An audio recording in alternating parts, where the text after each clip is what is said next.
Hello दोस्तों, स्वागत है आप सभी का हमारे YouTube channel MR world point में। आज आपके लेके आए हैं एसएससी जीडी के लिए मैथ का प्रैक्टिस सेट नंबर 1 जो कि यूथ पब्लिकेशन का है। इससे पहले के आर्यन पब्लिकेशन के 15 प्रैक्टिस सेट चैनल पर डाले जा चुके हैं। यदि आपने अभी तक नहीं देखे तो देख लीजिए और अपनी तैयारी को और भी मजबूत बना लीजिए। चलिए शुरू करते हैं बिना किसी देरी के आज का प्रैक्टिस सेट नंबर 1। देखिए क्वेश्चन दिया है कि सरल कीजिए 0.8 0.08 प्लस 0.008 प्लस के 8, ये सबको जोड़ना है आपको। तो देखिए कैसे जोड़ेंगे। देखिए 0.8 पॉइंट के नीचे पॉइंट लिखना है, फिर 0.8, फिर पॉइंट के नीचे पॉइंट लिखना है, फिर 0.8, लास्ट में कितना है 8, तो 8 को लिख सकते हैं हम 8.000। अब क्या करना है, आप सबको जोड़ दीजिए। तो यहाँ पर आ जाएगा 8, यहाँ आ जाएगा 8 और यहाँ आ जाएगा 8, तो ये 8 का 8, कितना आंसर आ जाएगा 8.888, यानी कि ऑप्शन नंबर बी का हो जाएगा आपका राइट आंसर। नेक्स्ट क्वेश्चन देखिए, 12 माइनस के 1 का 16 प्लस 15 गुणा 119 प्लस 13, सॉरी 113 माइनस के 16 किसके बराबर होगा। तो देखिए इस तरह के सवालों को कैसे करते हैं, इसमें हम लगाते हैं बोर्ड मास का नियम। बोर्ड मास का नियम क्या होता है, इसको अच्छी तरह से समझ लीजिए। देखिए ये सवाल दिया हुआ है, इसमें हमें कौन सा नियम लगाना है, हमें लगाना है बोर्ड मास का नियम। बोर्ड मास का नियम क्या कहता है, देखिए बी का मतलब होता है ब्रैकेट, ब्रैकेट मतलब कोष्टक। सबसे पहले हम कोष्टक को सॉल्व करते हैं। तो इसमें कोष्टक क्या दे रखा है, यहाँ पे दे रखा है, ये भी दे रखा है और यहाँ भी ये भी दे रखा है। तो कोष्टक के अंदर की चीजों को पहले सॉल्व किया जाता है। कोष्टक के अंदर की चीजों किस नियम के आधार पर सॉल्व किया जाता है, बाकी के नियम के आधार पर। ओ का मतलब होता है ऑफ, ऑफ का मतलब होता है हिंदी में का, डी का मतलब डिवाइड, एम का गुणा, इसका प्लस, इसका फिर माइनस। तो इसको इसी नियम के हिसाब से आपको सॉल्व करना है। सॉल्व करिए जरा। ब्रैकेट बी का मतलब क्या है, ब्रैकेट यानी कोष्टक। 12 माइनस का एक कितना होता है, 12 माइनस का एक होता है आपका, देखिए 12 माइनस का एक कितना होता है 11, कोष्टक में कितने बचे 11 बचे, और फिर यहाँ पे आ जाएगा का, इस कोष्टक में कितना बचेगा 16 गुणा 15 यानी कि 165, फिर यहाँ कितना है गुणा, इसको जोड़िए जरा 119 प्लस 113, क्योंकि इसमें यहाँ पर डिवाइड तो है ही नहीं, डिवाइड नहीं है और गुणा नहीं है, तो नंबर किसका आएगा, फिर नंबर आएगा प्लस वाले का। इन दोनों को जोड़ेंगे तो कितना आ जाएगा, ये आ जाएगा 232। 232 में से 16 हटा देंगे, कितना आ जाएगा 216। ठीक है, अब इसको सॉल्व करेंगे। देखिए अब देखिए दूसरा नंबर किसका आता है, ब्रैकेट के बाद नंबर आता है का का मतलब क्या होता है गुणा। तो ये हो जाएगा आपका 11 गुणा 165 गुणा 216। देखिए ये वाला गुणा और ये वाला गुणा अलग अलग है, इस गुणा का मतलब ये वाला का है और तो ये गुणा ये वाला है। तो पहले हम इस वाले गुणा को सॉल्व करेंगे, जब इसका गुणा इसमें करेंगे कितना आंसर आ जाएगा। तो देखिए आंसर आएगा आपका 5 6 5 11 का 1, 7 और एक 8, एक का 1, यानी 1815 गुणा 216। अब देखिए इन दोनों गुणा करेंगे तो हमारा इकाई अंक कितना आएगा। देखिए देखिए थोड़े उतारते टाइम पे गलती हो गई है, यहाँ पे गुणा नहीं है, प्लस का चिन्ह है, कितना है प्लस का। तो 16 पंद्रह कितने हो जाएंगे 31, तो यहाँ कितना आ जाएगा आपका 31 आएगा, कितना आएगा 31। तो यहाँ पर भी कितना आ जाएगा 31, 31 गुणा 11 कितना होता है 300, 341, तो यहाँ आ जाएगा आपका 341। ठीक है, अब 341 से गुणा करना है 216 में, तो देखिए इकाई अंक कितना आएगा, इकाई अंक आएगा आपका 6। तो यहाँ पे 1 है, यहाँ पर 6, 6 गुणा 1 में करने कितना आएगा, इकाई अंक हमारे आंसर का कितना होना चाहिए 6 होना चाहिए, जो कि किस ऑप्शन में दे रखा है, सिर्फ एक ही ऑप्शन में 6 दे रखा है इकाई अंक। तो ये हमारा क्या हो जाएगा राइट आंसर। पूरा गुणा करने की जरूरत नहीं है आपको, इकाई अंक कितना मिल जाएगा 6 मिल जाएगा, यहाँ से हमारा राइट आंसर पता चल जाएगा। हमारा राइट आंसर कितना हो जाएगा ऑप्शन नंबर ए, जो कि आपका राइट आंसर होगा। नेक्स्ट क्वेश्चन देखिए, 3 संख्या दे रखी है, A B square C square comma A square B C और A cube B cube C square का लासापा ज्ञात कीजिए, यानी एलसीएम बताना है। तो एलसीएम क्या होता है, एलसीएम वो बड़ी से बड़ी संख्या होती है जो इन संख्याओं से कट जाए। तो इन संख्याओं से कटने का एलसीएम कैसे निकालेंगे, देखिए जो इसमें बड़ी से बड़ी घात होगी उसको हम मान ले लेंगे। जैसे ए की पावर यहाँ पे 1 है, यहाँ 2 है, यहाँ ए की पावर कितनी है 3, तो हम क्या करेंगे बड़ी वाली घात को ले लेंगे, यानी ए की पावर 3 ले लेंगे। फिर गुणा में बी की पावर कितनी है, यहाँ पे 2 है, यहाँ 1 है, यहाँ पर 3 है, तो जो अधिकतम होगी हम वो पावर लेंगे। फिर सी की पावर कितनी है, यहाँ पे 2 है, यहाँ 1 है, यहाँ पे 2 है, सी की पावर कितनी लेंगे हम 2। यही क्या हो जाएगा हमारा एलसीएम, हमारा एलसीएम हो जाएगा ए क्यू बी क्यू और सी स्क्वायर, यानी कि ऑप्शन नंबर सी क्या हो जाएगा हमारा राइट आंसर। नेक्स्ट क्वेश्चन देखिए, एक कस्बे की 5% जनसंख्या जनसंख्या की किसी महामारी में मृत्यु हो जाती है और बची जनसंख्या में से 8% घबराकर कस्बे को छोड़कर चले गए। यदि कस्बे की कुल जनसंख्या अभी भी 88,274 है तो शुरुआत में कस्बे की कुल जनसंख्या कितनी थी? देखिए क्या सॉल्व करेंगे इसे। देखिए 5% की भिन्न होती है, 5% की भिन्न होती है 1/20। 1/20 का मतलब ये पहले जनसंख्या आपकी 20 थी तो 1 की कमी हो गई, अब जनसंख्या कितनी बची? 19 बची। 8% की भिन्न का मतलब कितनी? 8% भिन्न कितनी होती है? 2/25। इसका मतलब यदि आपकी जनसंख्या पहले 25 थी तो अब कितनी बचेगी? 2 कम हो जाएगी यानी कि 23 बचेगी। यानी 20 × 25 यानी कि 500। यानी यदि आपकी जनसंख्या पहले 500 थी तो 19 × 23 जो भी आंसर आएगा वो इतनी जनसंख्या होगी। यानी पहले जनसंख्या इतनी थी तो अब जनसंख्या कितनी है? 19 × 23। इसका गुणा हमने नहीं किया है क्योंकि इसकी बाद में जरूरत पड़ेगी। यानी वर्तमान में जनसंख्या कितनी है? वर्तमान जनसंख्या आपकी 19 × 23 है जो किसके बराबर दे रखी है? 88,274 के बराबर दे रखी है। देखिए 19 × 23 ये दे रखी है आपकी 88,274 के बराबर। तो यहाँ से 1 यूनिट की वैल्यू कितनी जाएगी? 88,274/19 × 23। ठीक है, इसको आप काट लीजिए। 19 से कटेगा ये आपका 4 बार। ठीक है, और 23 से कटेगा आपका ये 23 दूनी 40 और 23 दूनी 40 यानी कि 202 बार। यानी 1 यूनिट की वैल्यू कितनी आ गई? 202। तो अब जनसंख्या शुरू में कितनी थी? 500। तो 500 यूनिट की वैल्यू कितनी हो जाएगी? 500 यूनिट की वैल्यू हो जाएगी 500 × 202 यानी कि 1,01,000। यानी कि ऑप्शन नंबर कौन सही हो जाएगा? ऑप्शन नंबर बी आपका राइट आंसर हो जाएगा। नेक्स्ट क्वेश्चन देखिए, 3 दिन का 30 घंटे के साथ अनुपात ज्ञात कीजिए। तो देखिए 3 दिन में कितने घंटे होते हैं? एक दिन में 24 घंटे होते हैं, 3 दिन में हो जाएंगे घंटे 72 और 30 घंटे के साथ अनुपात बताना है। तो 72 और 30 का अनुपात कितना हो जाएगा? तो देखिए 72 30 का अनुपात हो जाएगा आपका 6 से कटेगा 12 बार और 6 से कटेगा 5 बार यानी कि 12:5। ऑप्शन नंबर बी का हो जाएगा राइट आंसर। नेक्स्ट क्वेश्चन देखिए, एक कार एक निश्चित दूरी को 50 किलोमीटर प्रति घंटे की स्पीड से 8 घंटे में तय करती है। तो देखिए दूरी बराबर क्या होता है? चाल गुणा समय। यानी कुल मिलाकर दूरी कितनी हो गई? 8 घंटे में दूरी कितनी चल जाएगी? वो 50 × 8 यानी कि 400 किलोमीटर दूरी चल जाएगी 8 घंटे में। अब कह रहा है कि इसी दूरी को 5 घंटे में तय करने के लिए इसकी चाल में कितनी वृद्धि करनी होगी? अब देखिए दूरी दे रखी है और समय दे रखा है, चाल कितनी होगी? यानी 5 घंटे में तय करने के लिए इसको कितनी चाल से चलना पड़ेगा? तो चाल बराबर होता है दूरी बट्टे समय यानी कि 400/5 यानी कि कटेगा ये आपका 80 बार।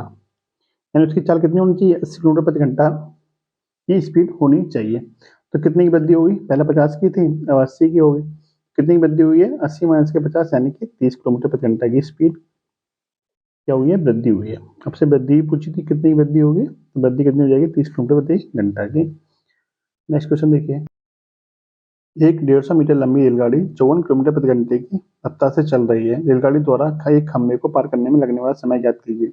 देखिए जब भी रेलगाड़ी किसी खंभे को पार करती है तो जितनी रेलगाड़ी की लंबाई होती है वो उतनी दूरी तय करती है। रेलगाड़ी की लंबाई कितनी है? 150 मीटर। यानी रेलगाड़ी के द्वारा खंभे को पार करने में कितनी दूरी तय की जाएगी? 150 मीटर की दूरी तय की जाएगी। चाल कितनी रखी? 54 किलोमीटर प्रति घंटे में। समय पूछा है तो समय बराबर क्या होता है? दूरी बट्टे चाल। समय बराबर टी बराबर पूछा है, दूरी कितनी है? 150 मीटर और चाल कितनी है? 54 किलोमीटर प्रति घंटा।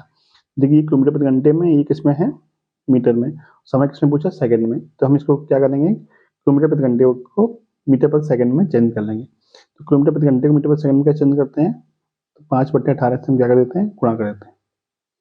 यानी किलोमीटर प्रति घंटा को मीटर पर सेकंड में चेंज करने के लिए 5/18 से गुणा किया जाता है। 18 से कटेगा ये 18 × 54 तो ये हो जाएगा 150 बटे में 5 × 15। 15 से 150 कितने कटेगा? 10 बार। यानी कितने सेकंड का टाइम लगेगा? 10 सेकंड का समय लग जाएगा खंभे को पार करने के लिए। ऑप्शन बी क्या हो जाएगा? Right answer. नेक्स्ट क्वेश्चन देखिए, हीरो ने 47,000 रुपये में पुरानी कार खरीदी और इसकी मरम्मत में 3,000 रुपये खर्च किए। यदि वो कार को 58,000 में बेचता है तो उसके लाभ का प्रतिशत ज्ञात कीजिए। तो देखिए कितने में खरीदी? 47,000 रुपये में उसने खरीदी थी और 3,000 रुपये उसके लागत में लग गए। ठीक है, तो कुल मिलाकर उसे कितने की पड़ी? 50,000 की पड़ी। ठीक है, कार कितने की पड़ी? 50,000 की पड़ी, लेकिन वो बेच कितने में रहा है? 58,000 में बेच रहा है। 58,000 में वो बेच रहा है तो कितने रुपए का लाभ कमा रहा है? तो आप कहेंगे 58,000 - के 50,000 यानी कि 8,000 रुपये का लाभ कमा रहा है। तो लाभ कितने प्रतिशत का होगा, प्रतिशत लाभ पूछा है तो 8,000 बटे में क्रय मूल्य कितना है 50,000 गुणा 100। तो देखिए 3 जीरो से 3 जीरो खत्म, 1 जीरो से 1 जीरो खत्म, 5 से कटेगा 2 बार और 8 दूनी 16, यानी कितने परसेंट का लाभ हो गया, 16% का लाभ हो गया। ऑप्शन नंबर बी क्या हो जाएगा राइट आंसर। नेक्स्ट क्वेश्चन देखिए, 22% छूट देने के बाद भी 70% लाभ प्राप्त करने के लिए किसी वस्तु का अंकित मूल्य उसके क्रय मूल्य से कितना अधिक होना चाहिए। तो देखिए क्या सॉल्व करेंगे। देखिए इसके लिए एक फॉर्मूला नोट कर लीजिए, क्रय मूल्य बटे में अंकित मूल्य बराबर 100 माइनस के छूट प्रतिशत बटे में 100 प्लस के लाभ प्रतिशत। ठीक है, क्रय मूल्य कितना है, क्रय मूल्य हमें पता नहीं। ठीक है, क्रय मूल्य को हम बोलते हैं सीपी यानी कॉस्ट प्राइस, अंकित मूल्य को बोलते हैं एमपी। ठीक है, 100 माइनस के छूट कितनी दे रखी है 22% की, तो 100 माइनस के 22 बटे में 100 प्लस के लाभ कितना दे रखा है 70% का। ठीक है, कितना हो जाएगा 17। क्लियर। अब देखिए आगे, तो CP upon MP, CP cost price MP market price यानी कि क्रय मूल्य बटे में अंकित मूल्य। तो 100 में से 22 के कितने बचेंगे 78 और 100 प्लस 70 कितना हो जाएगा 117, 13 से कटेगा 13 से 78, 13 नंबर 117, यानी यदि सीपी आपका 6 है, ये कितना बचा 6/9, यानी सीपी आपका यदि 6 है तो एमपी कितना है 9, तो कितना अधिक अंकित किया है आपसे पूछा है। देखिए क्वेश्चन देखिए आप, आपसे पूछा है उसके क्रय मूल्य से अंक कितना अधिक होना चाहिए, क्या अंकित मूल्य। देखिए अंकित मूल्य कितना अधिक है, तो आप कहेंगे 3 अधिक है। कितना अधिक है अंकित मूल्य 6 से 9, कितना अधिक है 3 अधिक है। किससे क्रय मूल्य से, तो देखिए 3 अधिक है किससे क्रय मूल्य से, 3/6 गुणा 100, प्रतिशत में पूछा है तो गुणा 100 कर देंगे, 3 से कटेगा 2 बार, 2 से कटेगा ये 50 बार, यानी कितना आ जाएगा ये 50%। ऑप्शन नंबर बी ए क्या हो जाएगा राइट आंसर। नेक्स्ट क्वेश्चन देखिए, 3/4, 5/8, 7/12 और 15/16 का औसत ज्ञात कीजिए। तो देखिए ये क्वेश्चन है आपका 3/4, 5/8, 7/12, 15/16 का औसत ज्ञात कीजिए। औसत बराबर क्या होता है, सभी संख्याओं का जोड़ बटे में कुल संख्या, यानी कि 3/4 प्लस के 5/8 प्लस के 7/12 और 15/16 बटे में कुल संख्या कितनी है 1 2 3 4, यानी 4 का भाग। देखिए आप क्या करेंगे, इसको सॉल्व करेंगे। क्या सॉल्व करेंगे, यानी 4, 8, 12 और 16 का एलसीएम कितना होता है 48। तो देखिए इसका एलसीएम आ जाएगा आपका 48। तो देखिए 3/4 प्लस के 5/8 प्लस के 7/12 प्लस के 15/16, इसका एलसीएम कितना जाएगा 48 और बटे में 4 है तो इसका गुणांक हो जाएगा 4। तो देखिए बटे में कितना आना चाहिए 48 गुणा 4 है यानी कि 192, बटे में आना चाहिए 192। अब देखिए ऑप्शन चेक कर लेते हैं हम, बटे में 192 किस में है, एक ही ऑप्शन में है बटे में 192 और किसी ऑप्शन में नहीं है, तो ये आपका क्या हो जाएगा राइट आंसर। इसको आप आगे सॉल्व भी कर सकते हो, इसको सॉल्व करोगे एलसीएम लेके तब भी राइट आंसर आपका कितना आएगा, यही आंसर आएगा। नेक्स्ट क्वेश्चन देखते हैं, किसी कक्षा में 18 लड़कों के एक टेस्ट में प्राप्त अंकों का औसत 16 है, जबकि कक्षा के कुल 30 विद्यार्थियों का औसत कितना है 18.1 है। लड़कियों की प्राप्त अंकों का औसत ज्ञात कीजिए। तो देखिए कक्षा में लड़के कितने हैं 18 हैं, तो लड़कियां कितनी होंगी, जब कुल विद्यार्थी 30 हैं तो लड़कियां कितनी बची 30 माइनस के 18 यानी 12 लड़कियां बची। तो देखिए कुल 30 विद्यार्थियों का औसत कितना है 18, तो योग कितना हो जाएगा, योग बराबर होता है औसत गुणा संख्या। तो 30 विद्यार्थियों का औसत दे रखा है 18.1, तो योग कितना हो जाएगा, योग हो जाएगा 30 गुणा 18.1 यानी कि 3 एकम 3 18 54, यानी 543 हो जाएगा योग, यानी सभी पूरी क्लास का योग हो जाएगा 543। 18 लड़कों का औसत कितना दे रखा है 16, तो 18 लड़कों का योग कितना हो जाएगा 18 गुणा 16, यानी कि 18 × 108 और 18 का 18 10 28 यानी 288। कुल मिला के लड़कियों का योग कितना बचा, तो इसमें से घटा देंगे इसको, 13 में 5, ये 13 में 5 बचे और ये 255, यानी जो 12 लड़कियों का योग कितना है 255 है। तो औसत कितना हो जाएगा, औसत बराबर क्या होता है योग बटे संख्या, 255 बटे में संख्या कितनी है 12, भाग करने के कितना आंसर आ जाएगा 12 दूनी 24, 12 एकम 12, यानी 21 पॉइंट समथिंग आंसर आएगा, जो कि ऑप्शन नंबर एक ही है। 21 पॉइंट समथिंग सिर्फ एक ही ऑप्शन में है, आगे किसी में भी नहीं है, तो यही क्या हो जाएगा आपका राइट आंसर। नेक्स्ट क्वेश्चन देखिए,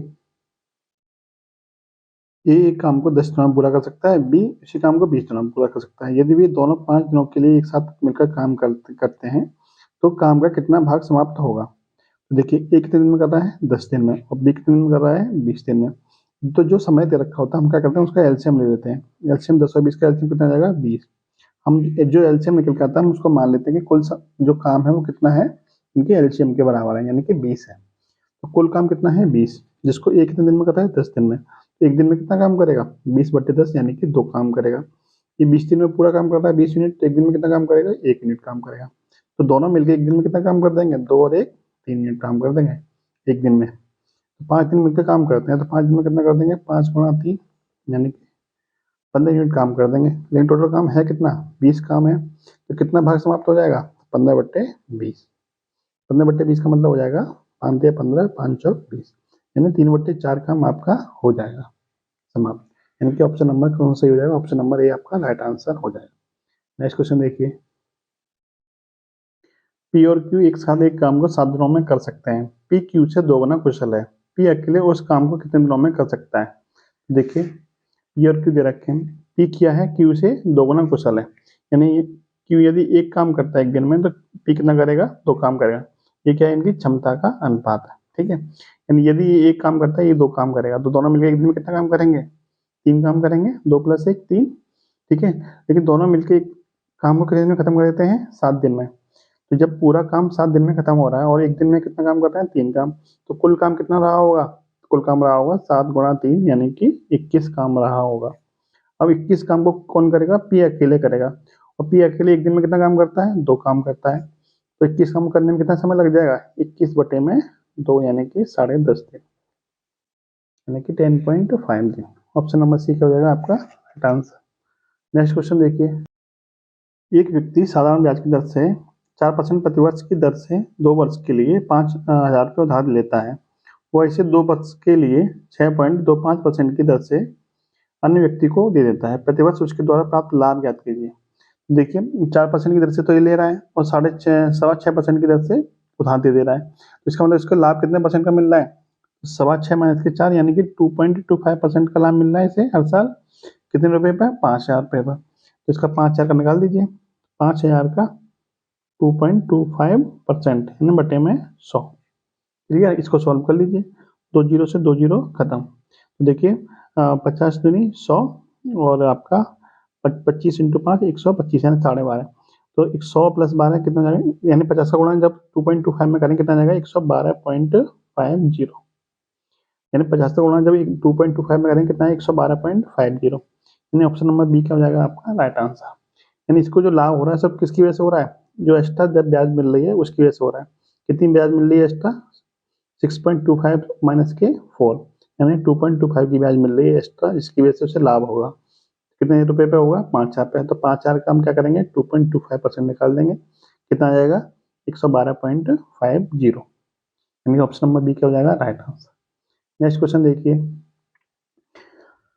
2,000 रुपये 40% की दर से वार्षिक चक्रवृद्धि ब्याज की दर पर तीसरे वर्ष के लिए ब्याज की राशि ज्ञात कीजिए। यानी तीसरे वर्ष में कितने रुपए ब्याज मिलेंगे वो आपको काउंट करना है। तो देखिए कैसे करेंगे। देखिए, ये मैंने आपको डायग्राम बना रखा है। पहली साल, दूसरी साल और तीसरी साल। इन 2,000 रुपये हैं। कितने रुपए? 2,000 रुपये, 40% दर है। दर कितनी? 40%। इस तरह से बना रखा है। देखिए, पहली साल ब्याज कितना मिलेगा? तो देखिए, पहली साल जो ब्याज मिलेगा 2,000 रुपये पर 40% की दर से ब्याज मिल जाएगा। 2,000 गुणा 40 बट्टे में 100, यानी कि 800 रुपये आपको ब्याज मिल जाएगा। कैसे निकालेंगे? 2,000 गुणा 40 बट्टे में 100, यानी 800 रुपये ब्याज मिल जाएगा। दूसरे साल भी क्या होगा? 800 रुपये ब्याज तो मिलेगा ही मिलेगा। तीसरे साल भी क्या होगा? 800 रुपये ब्याज तो मिलेगा ही मिलेगा। ठीक है, लेकिन दूसरे साल क्या होगा? जो पहली साल हमें 800 रुपये ब्याज मिला उस पर भी हमें 40% की दर से ब्याज मिलेगा। यानी पहली साल जो हमें 800 रुपये ब्याज मिले, ठीक है, उस पर हमें क्या होगा? दूसरे साल के लिए जो पहली साल ब्याज मिलेगा उस पर भी फिर हमें ब्याज मिलेगा, यानी ब्याज पे ब्याज लगेगा। तो दूसरे साल में कितना ब्याज एक्स्ट्रा मिल जाएगा? तो 800 का 40%, यानी 800 गुणा 40 बट्टे 100 कितना हो जाएगा? ये 320 रुपये। यानी 320 रुपये में एक्स्ट्रा और मिल जाएंगे। किसकी वजह से मिलेंगे? जो पहली साल हमें जो ब्याज मिला है उस पर ब्याज की वजह से मिलेंगे। तीसरे साल क्या होगा? तीसरे साल में 800 रुपये तो मिलेंगे ही मिलेंगे। उसके अलावा पहली साल जो हमें ब्याज मिली थी 800 रुपये, उस पर ब्याज मिलेगी। कितनी परसेंट की दर से? 40% की दर से, यानी 320 रुपये हमें ये एक्स्ट्रा मिल जाएंगे। और फिर और क्या होगा? जो दूसरे साल में ब्याज मिली थी 800 रुपये, उस पर फिर 40% की दर से ब्याज मिलेगा, तो 320 रुपये हमें ये वाले एक्स्ट्रा मिल जाएंगे। और जो 320 रुपये में पहली साल पर ब्याज मिला था, उस पर भी 40% की दर से ब्याज लगेगा। तो 320 का 40%, 320 का 40% कितना होता है? तो ये होता है आपका 128 रुपये। यानी कुल मिला के 30 साल हमें इतना ब्याज मिलेगा। कुल मिला के हमें 30 साल कितना ब्याज मिलेगा? इतना ब्याज। इसको जोड़ लीजिए, कितना हो जाएगा? 8 का 8 6 और ये 8 और 3 11, 11 और 4 15 और 1 16, यानी कि सॉरी 8 और 3 11, 11 और 3 14, 14 और 1 15, 1568 रुपये ब्याज मिल जाएगा 30 साल। ठीक है, आपसे 30 साल का ब्याज ये पूछा है, कितने मिल जाएगा? तो कितना हो जाएगा? 1568, यानी कि ऑप्शन नंबर सी क्या हो जाएगा आपका राइट आंसर। नेक्स्ट क्वेश्चन देखिए, एक समकोण त्रिभुज में ज्यामितीय आधार से लंब 4 सेंटीमीटर बड़ा है और कर्ण उससे 4 सेंटीमीटर बड़ा है, कर्ण की लंबाई ज्ञात कीजिए। तो देखिए ये हमने समकोण त्रिभुज बना लिया। इसमें बोला कि जो ज्यामितीय आधार से लंब कितना बड़ा है? 4 सेंटीमीटर बड़ा है। यानी यदि हम x मान लें तो लंब कितना हो जाएगा? x+4 हो जाएगा, और जो कर्ण है उस जो लंब से भी कितना बड़ा है? 4 सेंटीमीटर बड़ा है, यानी ये कितना हो जाएगा? x+8 हो जाएगा। आपसे कर्ण की लंबाई पूछिए, यानी ये जो संख्या दे रखी है कर्ण की लंबाई दे रखी है। तो जरा देखिए, आपको पता है समकोण जो त्रिभुज होता है उसमें क्या होता है? कर्ण का वर्ग बराबर होता है, यानी कि कर्ण का वर्ग, यानी कि x+8 का वर्ग बराबर होता है आधार का वर्ग प्लस लंब का वर्ग। ठीक है, यही फॉर्मूला होता है।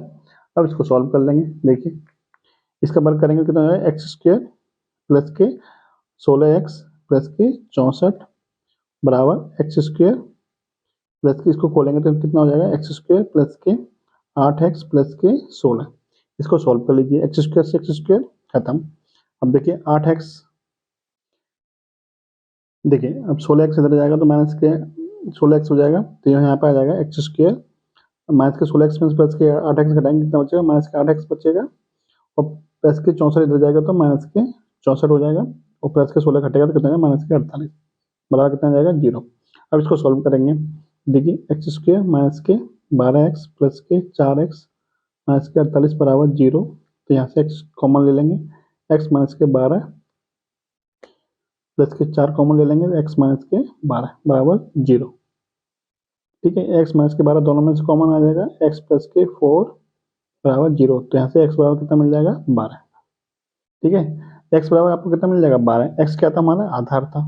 x 12 हो गया तो कर्ण कितना हो जाएगा? 12 प्लस 8 यानी कि 20। आपसे कर्ण ही पूछा था, कर्ण कितना हो जाएगा आपका? 20 सेंटीमीटर का कर्ण हो जाएगा। ठीक है, देखिए इस सवाल का एक दूसरा तरीका भी देख लीजिए, शॉर्ट तरीका। देखिए आपको कर्ण की लंबाई पूछी है, ठीक है, तो ये जो वैल्यू दे रखी है वो कर्ण की ही वैल्यू दे रखी है, यानी कि यदि x+8 बराबर x+8 यहाँ पे क्या है? कर्ण है, यानी यदि x+8 की वैल्यू 12 है, x+8 की वैल्यू कितनी है? 12, तो यहाँ से x बराबर कितना मिल जाएगा? x बराबर मिल जाएगा 4, यानी कितना हो जाएगा? 4, और ये हो जाएगा आपका 8। तो 4, 8 और 12 का कोई ट्रिपलेट बनता है? तो आप कहेंगे नहीं बनता। ट्रिपलेट बनने का मतलब 12 का वर्ग बराबर 8 का वर्ग प्लस 4 का वर्ग, तो इस समीकरण संतुष्ट नहीं होगा। इसका मतलब ये वाला ऑप्शन हमारा नहीं हो सकता। दूसरी कंडीशन देखिए, यदि x+8 बराबर 10 रखेंगे हम, तो x बराबर कितना मिलेगा? 2, तो यहाँ पे 2 हो जाएगा, तो यहाँ पे कितना हो जाएगा? 6, यहाँ कितना हो जाएगा? 6 हो जाएगा। तो 2 का वर्ग प्लस 6 का वर्ग क्या 12 के वर्ग के बराबर होता है? सॉरी यहाँ पे कितना आएगा? 10, 10 के वर्ग के बराबर होता है? तो आप कहेंगे नहीं होता। तो ऐसे ही ये भी ऑप्शन नहीं होगा। तो जब आप x+8 बराबर कितना रखेंगे? 20, तो x बराबर यहाँ से कितना मिल जाएगा? 12, तो x बराबर यहाँ पे कितना आ जाएगा? 12, और यहाँ कितना हो जाएगा? 16, 12 और 4 16, तो 12 का वर्ग प्लस 16 का वर्ग बराबर कितना? किसके वर्ग के बराबर होता है? 20 के वर्ग के बराबर, यानी ये वाला समीकरण हमारा क्या होता है? संतुष्ट हो रहा है। तो इसका मतलब ये हमारा ऑप्शन क्या हो जाएगा? Right answer. नेक्स्ट क्वेश्चन देखिए, एक कक्षा के छात्रों द्वारा प्राप्त किए गए अंकों का अंकगणितीय माध्य 58 है, उनमें से 20% द्वारा प्राप्त अंकों का माध्य 60 है, और 30% द्वारा प्राप्त अंकों का माध्य कितना है? 40 है। तो बाकी बचे छात्रों का प्राप्त अंकों का माध्य क्या होगा? तो देखिए कैसे करेंगे इसको सॉल्व। ठीक, हमने मान लिया कि कुल विद्यार्थी कितने हैं? 100 विद्यार्थी हैं, जिनका माध्य कितना है? 58 माध्य है। तो कुल मिला के योग कितना हो जाएगा? 58 गुणा 100, यानी कि 5800 योग हो जाएगा। और 20% द्वारा कितना माध्य है? 60, तो 100 का 20% कितना होता है? 20 ही होता है। 20 का माध्य कितना है? 60, तो योग कितना हो जाएगा? 20 गुणा 60 यानी कि 1200, क्योंकि योग बराबर क्या होता है? माध्य गुणा संख्या, माध्य गुणा संख्या से, या फिर संख्या गुणा औसत। ठीक है, अब 30% छात्र का कितना है? 40, तो 100 का 30% 30 ही होता है, 30 का कितना है? 40 है, तो इनका योग कितना हो जाएगा? 1200। कुल योग कितना है 5800, बाकी लोगों का योग कितना है 12 12 2400, तो बचा कितना 5800 माइनस के 2400 करेंगे तो बचेगा आपका 3400, यानी 5800 में से 12 12 2400 घटा देंगे तो कितना बचेगा 3400 बचेगा। तो 3400 योग किसका होगा शेष बच्चों का। तो शेष बच्चे हैं कितने 100 में से 230 50 घटाते हैं, 100 में से 230 50 घटाएंगे कितना बचेंगे 85 बचेंगे।